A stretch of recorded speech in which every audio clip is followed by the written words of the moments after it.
বিসমিল্লাহির রহমানির রহিম। সম্মানিত সৌদি প্রবাসীরা, আসসালামু আলাইকুম ওয়া রাহমাতুল্লাহি ওয়া বারাকাতুহু। আমি তোফায়েল আহমেদ সৌদি আরব থেকে আবারও সৌদি আরবে বসবাসরত সৌদি প্রবাসীদের নিয়ে একটি গুরুত্বপূর্ণ ভিডিওতে। সম্মানিত সৌদি প্রবাসীরা, ঈদ মোবারক। ঈদ পরবর্তী সময়ে আবারও নতুন তথ্য নিয়ে আপনাদের সামনে হাজির হয়েছি। কারণ গত কয়েকদিন ধরে তথ্য সরবরাহ বন্ধ ছিল। কারণ তথ্য আমরা সংগ্রহ করি সরকারি অফিস আদালতগুলোতে। সেই অফিস আদালতগুলো ঈদের ছুটিতে আছে। তাই তথ্য দিতে পারিনি। এখন ঈদের ছুটির পরবর্তীতে যখন অফিস আদালত খোলা শুরু হয়েছে, তথ্য আমরা নিয়মিত আবারও দেব। তাই সাবস্ক্রাইব করে পাশে থাকুন এবং পাশের বেল আইকনটি অন করে রাখুন, যাতে করে পরবর্তী ভিডিও নিয়ে আসলে সবার আগে দেখতে পান। সম্মানিত সৌদি প্রবাসীরা, যারা সৌদি আরবে আছেন, আপনাদের জন্য অত্যন্ত সুখবর যে রিয়াদ দূতাবাস ঈদ পরবর্তী সময়ে আপনাদের জন্য যে সার্ভিসগুলো নিয়ে আসছে। আমরা যারা সৌদি আরবে বসবাস করি, সৌদি আরবে আমরা প্রায় ২৭ লক্ষ বাংলাদেশে বসবাস করি।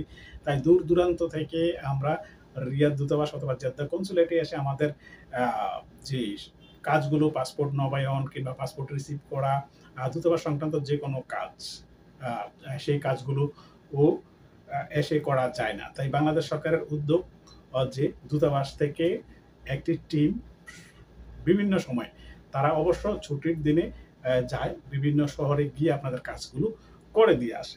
তাই যারা হাইল পার্শ্ববর্তী এলাকায় আছেন, হাইল এবং দ্বিতীয় বিজ্ঞপ্তিটি হচ্ছে দাম্মাম।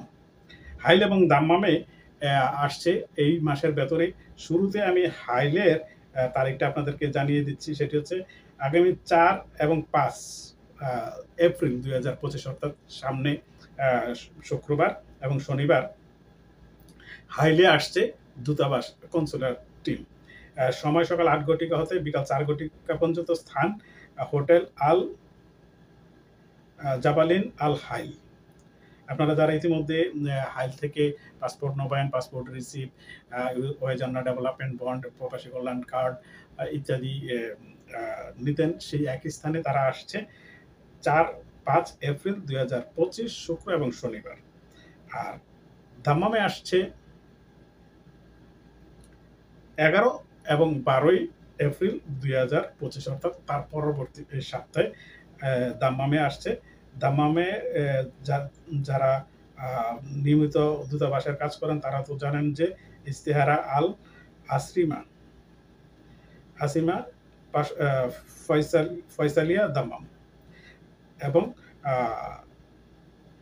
তারা সকাল ৮ ঘটিকা হতে বিকাল ৪ ঘটিকা পর্যন্ত শুক্র এবং শনিবার অবস্থান করবে। তো সম্মানিত সৌদি প্রবাসীরা, বিজ্ঞপ্তিটি দীর্ঘ, কিন্তু মূল বিষয় হচ্ছে যে কবে আসছে, কোন জায়গায় আসছে সেটি। তাই ভিডিওটি দীর্ঘ না করে এখানেই শেষ করছি। সবাই ভালো থাকুন, সুস্থ থাকুন, নিরাপদে থাকুন। আল্লাহ হাফেজ। আসসালামু আলাইকুম ওয়া রাহমাতুল্লাহি ওয়া বারাকাতুহু।